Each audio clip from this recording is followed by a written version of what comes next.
कृष्णाय वासुदेवाय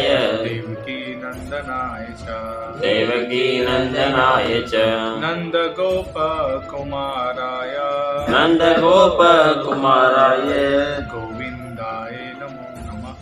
गोविंदाय नमो नमः।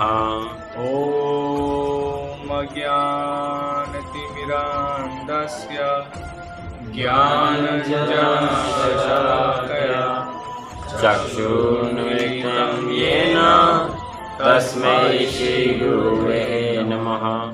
श्रीचैतन्यमनोभीष्टं स्थापितं येन भूतले स्वयं रूपा कदा मह्यं ददाति स्वपदान्तिकम्। वन्देऽहं श्रीगुरु श्रीयुतपदकमलं श्रीगुरु वैष्णवांश्च श्रीरूपं सागरजातं सगुणा रघुनाथान्वितं तं सजीवं साद्वैतं सावधूतं परिजनसहितं कृष्णचैतन्यदेवं श्रीराधा कृष्णपादान् सहगणा ललिता विशाखान्वितांश्च। हे कृष्णा करुणा सिन्धु दीनबन्धु जगत्पते गोपेश गोपिकान्ता राधाकान्त नमोस्तुते। तप्त कांचन गौरंगी राधे वृंदावनेश्वरी वृषभानुसुते देवी प्रणमामि हरिप्रिये।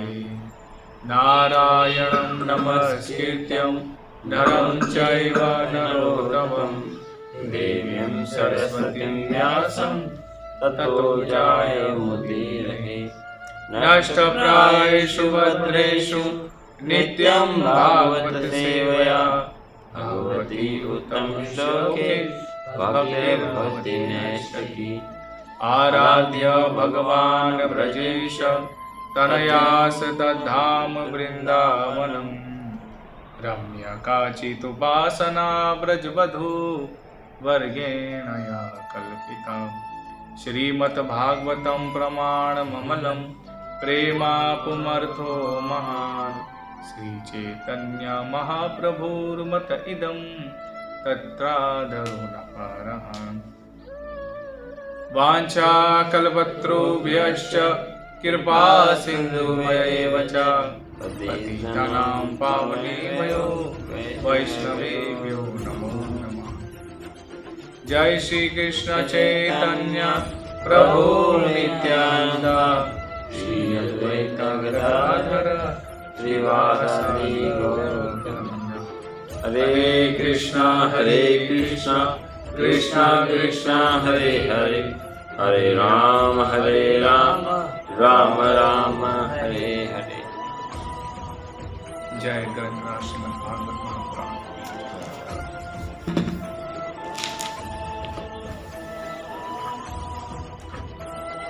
श्रीमद् भागवत महापुराण पहला स्कंद 9वां अध्याय श्लोक नंबर 21 ना।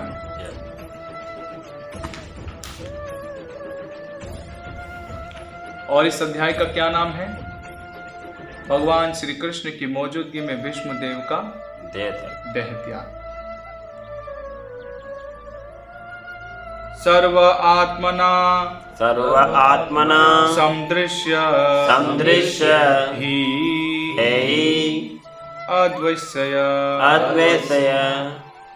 अनाकृते मति वैषयम् अनाकृते तत्कृतं मति वैषयम् विदितस्य निर्विद्यस्य न कविच सर्व आत्मना सर्व आत्मना प्रत्येक जीव के हृदय में प्रत्येक जीव के हृदय में वास करने वाले का समदृश्य सब पर समान रूप से दयालु का ही निश्चय ही अद्वैसय परम का अनाकृते मिथ्या अहंकार की भौतिक उपाधि से मुक्त तत्कृतम उनके द्वारा सब कुछ किया गया मति चेतना विषमता अंतर निर्विद्यसे समस्त आसक्ति से मुक्त न कभी नहीं कभी चित किसी भी अवस्था में पूर्ण पुरुषोत्तम भगवान होने के कारण पूर्ण पुरुषोत्तम भगवान होने के कारण वे प्रत्येक के हृदय में विद्यमान है वे सब पर समान रूप से दयालु हैं और पक्षपात के झूठे अहंकार से सर्वथा मुक्त हैं इसीलिए वे जो कुछ करते हैं वे भौतिक उन्माद से मुक्त होता है वे समदृष्टि है बहुत ही सुंदर श्लोक है। पितामह भीष्म महाराज युधिष्ठिर को मुखातिब देखते हुए उनको शिक्षा दे रहे हैं। उन्होंने कहा कि पूर्ण पुरुषोत्तम भगवान होने की वजह से सभी के दिल में मौजूद हैं। वे सब पर इक्वल समान रूप से बड़े दयालु हैं और वे किसी की तरफदारी पक्षपात नहीं करते और झूठे अहंकार से मुक्त रहते हैं। इसलिए वे जो कुछ भी करते हैं वे इस दुनिया में भौतिक दुनिया में जो उन्माद है उससे वे मुक्त हैं और वे समदृष्टि है। भगवान क्या है? समदृष्टि। शिला प्रभुपाद की जय। नमो विष्णुपादाय कृष्ण पृष्ठाय भूतले श्रीमते भक्ति वेदांत स्वामी इति नाम्ने नमस्ते सरस्वती देवी गौरवाणी प्रचारिणी निर्वैशेषशून्यवादी पाष्टाय देशताय। शिला प्रभुपाद की जय। शिला प्रभुपाद इस श्लोक के तात्पर्य में कहते हैं क्योंकि वे परम पूर्ण हैं इसलिए उनसे कुछ भी अलग नहीं है। वे केवल यह है, वो एक है, उनके अलावा और कुछ नहीं है। सारी चीज, हर व्यक्ति, उनकी ताकत, उनकी मौजूदगी और इस प्रकार अपनी शक्ति के द्वारा वे सब जगह मौजूद हैं क्योंकि वे उससे अलग नहीं है। सूर्य की पहचान सूर्य की किरणों के प्रत्येक इंच से तथा किरणों के प्रत्येक सूक्ष्म कण से की जाती है। इसी प्रकार श्री भगवान की मौजूदगी शक्तियों के द्वारा सब जगह फैली हुई है। जिस तरह सूर्य की पहचान उसकी मौजूदगी, उसकी किरणों, उसकी रोशनी से की जाती है, उसी तरह भगवान की मौजूदगी कैसे की जाती है? भगवान की शक्तियों से, उनकी शक्तियों से ना। भगवान की शक्ति सब जगह फैली हुई। वे परमात्मा हैं और परम निर्देश के रूप में सब में उपस्थित है। सबको गाइडलाइन करते रहते हैं, सबको गाइड करते रहते हैं।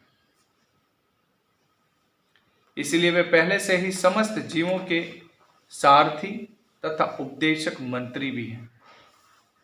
सभी जीवों के सारथी हमेशा से साथ रहते हैं, कभी अलग नहीं होते। भगवान अलग अलग योनियों में, हम जैसे हम पहले भी इस बात पर चर्चा कर चुके हैं कि अलग अलग योनियों में हम जब होते हैं तो भगवान, सभी योनियों में भगवान हमारे साथ ही रहते हैं।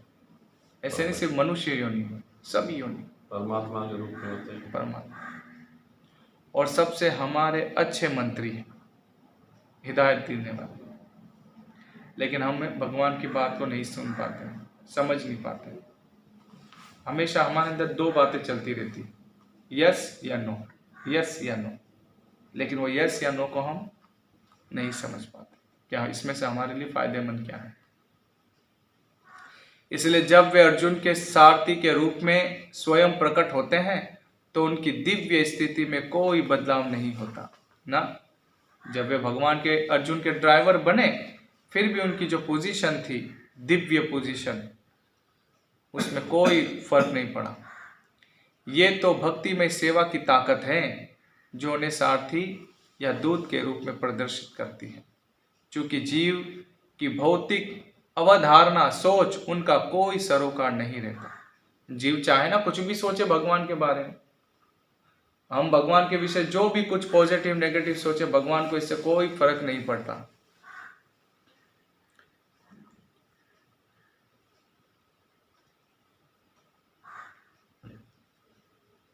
क्योंकि वे परम आध्यात्मिक सतह पर हैं, वे रूहानी पोजीशन पर हैं, इसलिए उनको कोई फर्क नहीं पड़ता। लेकिन इस दुनिया में हमें अगर कोई कुछ कह देता है तो हमें उसी वक्त असरअंदाज करता है। क्यों? क्योंकि हम रूहानी प्लेटफॉर्म पर नहीं हैं। हम कौन से प्लेटफॉर्म पर हैं? एक भौतिक दुनिया के प्लेटफॉर्म में, जहाँ पे दुख, सुख, सर्दी, गर्मी, खिजा, बहार, मान, अपमान, यही चलता रहता है। सुबह से रात तक देखो, जीव यही इसी काम में मसरूफ होता है। इससे हटकर कोई चीज है ही नहीं उसके जीवन में, है कि नहीं?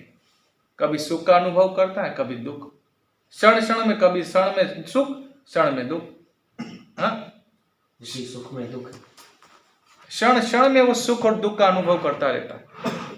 सर्दी गर्मी का अनुभव करता है, मान अपमान का अनुभव करता है। भगवान को किसी चीज से कोई असरअंदाज नहीं, क्योंकि भगवान इस पोजीशन पर नहीं, भगवान रूहानी पोजीशन।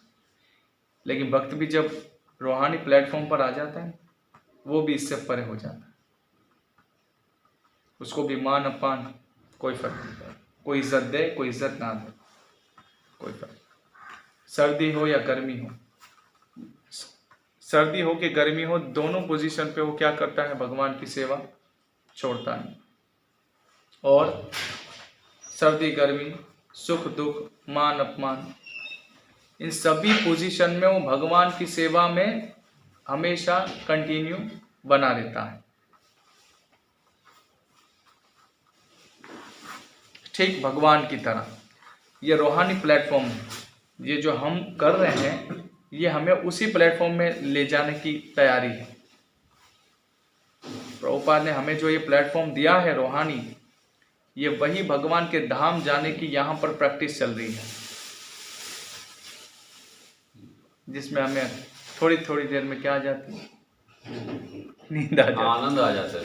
आनंद आ जाता, आनंद आ जाता है कि नहीं? आलसीपन, सुस्तपन, आनंद किया जाता है। तो ये है दुनिया का बकवास आनंद ना, जिसको हम आनंद समझते हैं, लेकिन वो है दुख। तो रूहानी प्लेटफॉर्म में जब हम आ जाते हैं तो इन चीजों से हम ऊपर। ये गेंडा बाहर ही रखो प्रभु जी, गेंडे को अंदर मत रखो, गेंडा अंदर मत रखो। ये पीला वाला बाहर, ये बाहर अंदर रखो। सो तो ये रूहानी प्लेटफॉर्म में जब भक्त आ जाता है तो वे भी भगवान की तरह आध्यात्मिक बन जाता है। वैसे हमारी भी पोजीशन रूहानी है, क्योंकि आत्मा दिव्य है, वो नहीं मरती, कोई काट नहीं सकता, कोई जला नहीं सकता, कोई सुखा नहीं सकता, तो वो भी तो दिव्य है, उस दिव्य पुरुष का अंश है।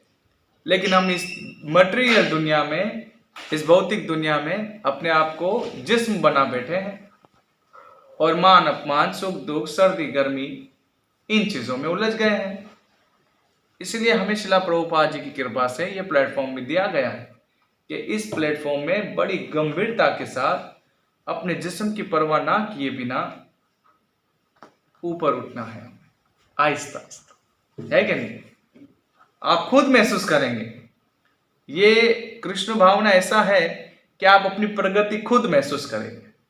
जब आप गंभीरता से इस मार्ग में चलते रहेंगे, आप खुद महसूस करेंगे कि आपके जीवन में परिवर्तन आ रहा है, डिसिप्लिन आ रहा है, डिवोशनल सर्विस आ रही है, सरेंडर आ रहा है कृष्ण के प्रति।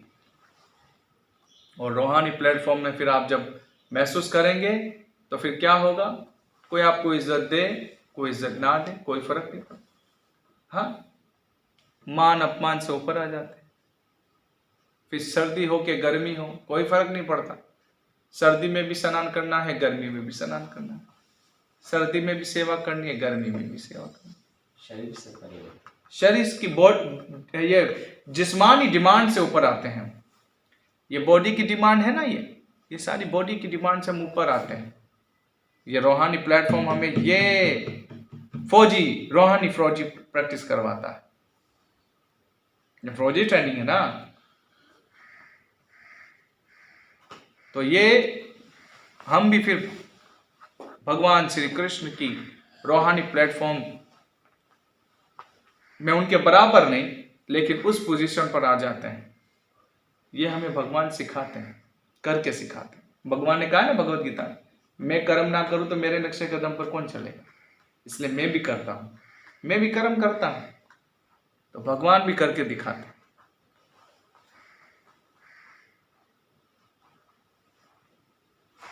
इसलिए उनके लिए कोई कर्म ना तो उत्कृष्ट है और ना निकृष्ट। भगवान के लिए कोई कर्म ना अपवित्र है ना पवित्र है। जीव जब अपवित्र हालत में भी रहता है तब भी भगवान उसको मदद करते हैं, तब भी उनके साथ बने रहते हैं। जीव कितनी मनुष्य में भी और अनगिनत योनियों में भी देखो कि उसकी जिंदगी बहुत गंदी है, अपवित्र है, लेकिन किसी भी पोजीशन में भगवान अपवित्र होते हैं, उनको टच भी नहीं कर पाता गंद, लेकिन भगवान बने रहते हैं उस जीव के साथ, कभी छोड़ते नहीं है। क्यों बने रहते हैं हमारे साथ भगवान? इसीलिए कि भगवान चाहते हैं कि हम बहुत दुखी हैं। जब बच्चे दुखी हो तो कौन से पिता को अच्छा लगेगा? इसलिए ये हमारे प्रभु है, ये प्रभु हमारे बारे में बहुत फिक्र करते हैं। ये चाहते हैं कि आप इस दुनिया में दुख में ना पड़े रहें, आप मेरे गोलोक वृंदावन में आ जाएं, मेरे साथ रहें, आनंद में रहें। मेरी सेवा करने में क्या हर्ज है? लेकिन तुमने अपने आप को मालिक समझने की कोशिश की और चाहा जैसे मैं भोग रहा हूं यहाँ पे, इंजॉयर हूं, तुम भी चाहते थे कि मैं भी इंजॉयर बनूं। इसलिए मेरी दुनिया में तो यह संभव नहीं हो सकता है, क्योंकि यहाँ पर तो सिर्फ मैं ही इंजॉयर हूं। हाँ, तुम्हें अगर इंजॉय करना है तो तुम्हें एक अलग से मैं दुनिया देता हूँ, जाओ वहां पे इंजॉय करो। और यहाँ पर इंजॉय करते हैं पूरे महीने, और जब गवर्नमेंट का बिल आता है तो देखते हो एसी का तो इतना बिल आ गया, हे भगवान बिजली का इतना बिल आ गया, गैस का इतना बिल आ गया। हाँ, पूरे महीना एंजॉय करते, फिर बाद में मोबाइल का बिल तो इतना आ गया, घर का किराया भी देना है। तो फिर सारा एंजॉय हमारा पानी में मिल जाता ना। इस दुनिया में हर व्यक्ति, हर किसी को धोखा दे रहा है। तो ये सिर्फ और सिर्फ हमारी प्रभु बनने की जो इच्छा थी ना, सारे फसाद की जड़ी हो। हम प्रभु बनना चाहते हैं, लो बनो प्रभु। यहां पर हम प्रभु बन सकते हैं, हमारी वैल्यू नहीं है यहाँ पर। हम अपनी वैल्यू बनाने की कोशिश करते हैं। कौन सी वैल्यू है? झूठी वैल्यू। हर शख्स हम मफाद परस्त है। हमारे बच्चे, हमारी पत्नी, हमारे रिश्तेदार, हमारे परिवार वाले, आप उनके लिए कुछ करेंगे तभी वे आपके लिए कुछ थोड़ा बहुत आपकी खुशी के लिए इतना करेंगे बस, क्योंकि आपने उनके लिए कुछ किया है। इसलिए जिस दिन आप उनके लिए ये इतना ना करें ना, फिर उनका बिहेव देख ले, अपने उनका बिहेव देख ले आप अपने लिए। रेडिकल।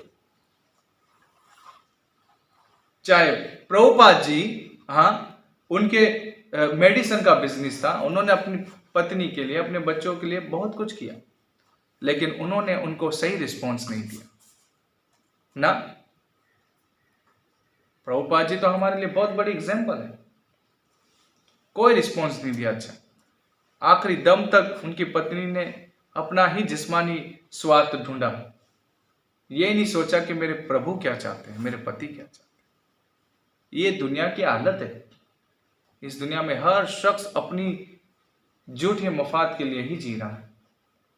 आप उनके लिए कुछ करेंगे तभी वे सामने से आपके लिए भी कुछ करेंगे। आप उनके लिए कुछ नहीं करेंगे तो वो आपके लिए भी कुछ नहीं करेंगे। जो करते हैं उसमें भी आस है। हाँ, लगाव है, अटैचमेंट।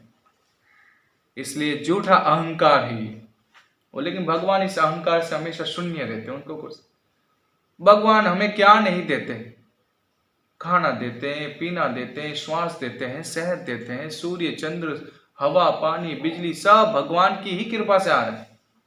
फिर भी भगवान ने कभी अपना बिल भेजा, कभी टैक्स दिया, कभी कुछ दिया। भगवान माँ बोला कि मुझे ये दो।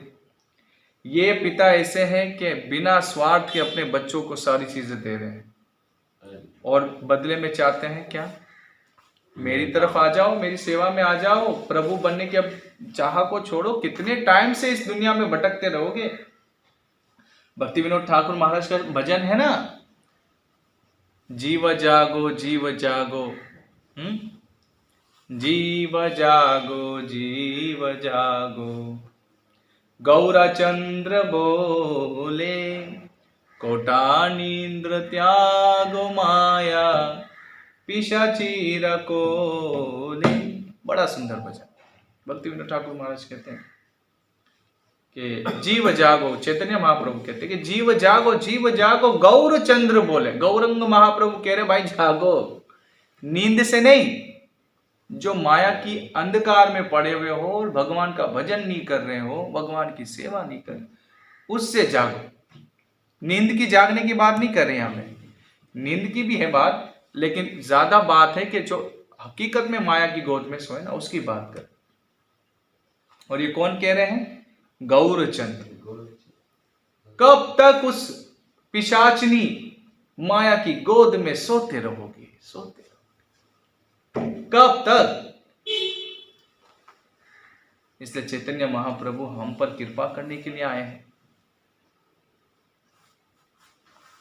इसलिए वे अपने आप को किसी वस्तु से भिन्न नहीं मानते।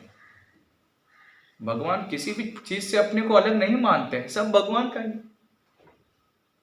आपके घर में आप इतनी मेहनत से सारी चीजें घर में डिजाइन करते हैं, प्रोवाइड करते हैं। आप कभी ये समझ सकते हैं कि इस पे मेरा अधिकार नहीं है, घर की इस चीज पर मेरा अधिकार नहीं है। आप तो कहेंगे ये तो सब मेरी ही मेहनत का फल है जो आप लोग सब एंजॉय कर रहे हैं। तो आपका तो हर चीज पर अधिकार है, लेकिन आप कभी अधिकार जमाते हैं, जताते हैं, किसी को बताते हैं, खामोश रहते हैं और अपने परिवार वालों को, बच्चों को कहते हैं ठीक है आप सुकून में रहे, आनंद में रहे। लेकिन कभी उस बच्चों ने, उस घर के फैमिली मेंबरों ने कभी ये सोचा कि पिताजी इतनी मेहनत करके ये सारी चीजें आप प्रोवाइड करते हैं, हाँ हम आपके लिए कुछ अच्छा नहीं कर पाते, आप बताएं आपकी क्या इच्छा, हम आपके लिए कुछ करना चाहते हैं। ऐसा कभी होता है? आम तौर पर नहीं हो पाता ना, आम तौर पर नहीं हो पाता। उसी प्रकार जब कृष्णा ने हमें सब कुछ दिया है और हम कृष्ण को कभी कहते हैं प्रभु आपकी क्या इच्छा है, हम आपकी खुशी के लिए अपना जीवन अर्पण करना चाहते हैं, आपको खुश करना ही मेरे जीवन का मकसद बन जाए, ये मैं चाहता हूं प्रभु, आप मेरे परम पिता हैं ना। ऐसा हम नहीं बोलते, लेकिन यही प्रैक्टिस हमें श्रील प्रभुपाद जी करवाते। प्रभुपाद हमें यही प्रैक्टिस करवा रहे हैं जो हम कई जन्मों से भूले हुए हैं। और अब महाप्रभु की कृपा से, गौर निताय की कृपा से, श्री नित्यानंद राय की कृपा से, श्रील प्रभुपाद जी की कृपा से यही हमें आंदोलन में सिखाया जाता है कि अपने बॉडी की डिमांड से ऊपर आए और भक्तों के संग में अच्छे से प्रैक्टिस करें भक्ति की, सेवा की। इसलिए वे अपने आप को किसी वस्तु से अलग नहीं मानते। भगवान उनमें अहंकार का भाव संतुल्य रहता है। भगवान में भी अहंकार है कि नहीं, लेकिन वो अहंकार हमारी तरह नहीं है। हम तो जताते हैं, दिखाते हैं, प्रदर्शित करते हैं। लेकिन भगवान का अहंकार कैसा है? मैं तो प्रभु हूं, लेकिन उनका अहंकार उनके कंट्रोल में रहता है, बैलेंस होता है भगवान का। राक्षसों के सामने भगवान भी बताते, अच्छा तुम भगवान बनना चाहते हो तो आ जाओ, मैदान में आ जाओ। फिर देखते हैं नरसिंहा भगवान कैसा अहंकार में सारा घमंड तोड़ देते हैं हिरण्यकशिपु का, सारी उसकी चालबाजी खत्म कर दी नरसिंहा ने ना। इधर नहीं मरू, उधर नहीं मरू, आज लगाओ दिमाग लगाओ, किधर किधर नहीं मरेगा, इधर नहीं मरू, उधर नहीं मरू, उधर नहीं, लगाओ दिमाग। भगवान ने उसकी चालबाजी सेकंड में खत्म कर दी। भगवान से कोई बड़ा चालबाज हो ही नहीं सकता। हम किसके सामने होशियारी करते रूहानी दुनिया में? नहीं, भगवान के सामने बिल्कुल सादगी से, सिंपलिसिटी से उनकी शरण में आना चाहिए। इसलिए वे अपने शुद्ध भक्त के सारथी बनकर अपने आप को सबसे नीचा मानते हैं। भगवान अपने भक्त का ड्राइवर बन के अपने आप को नीचा कर देते हैं, लेकिन उनकी पोजीशन जूं की तू बनी रहती है। यह तो शुद्ध भक्त की महिमा है। एक शुद्ध भक्त अपने प्रभु की महिमा को ऐसा गाता है कि भगवान की महिमा गाता गाता उसकी भी भक्ति की जो महिमा है बढ़ जाती है, और वे अपने प्रिय श्री भगवान से भी सेवा करा लेता है। अर्जुन भगवान का शुद्ध भक्त था, और अर्जुन शुद्ध भक्त होने के नाते भगवान ने उस शुद्ध भक्त की सेवा की, और सेवा करके पूरी दुनिया में उस अर्जुन का नाम अमर कर दिया। क्योंकि अर्जुन ने कृष्णा को अपना जीवन समर्पण किया, सरेंडर किया, तभी वह भगवत गीता की शिक्षा के द्वारा, उस माध्यम से भगवान ने पूरे विश्व को वो शिक्षा दी ना। इसलिए भगवान कभी अपने भक्तों की सेवा करने से हिचकिचाते नहीं हैं, लेकिन हम भक्तों की सेवा करने से हिचकिचाते हैं। हमें बड़ा ध्यान रखना चाहिए। भगवान जब इतने प्रैक्टिकल है तो हम क्यों प्रैक्टिकल ना? भगवान तो भक्तों के, शुद्ध भक्तों के दिल में रहते हैं।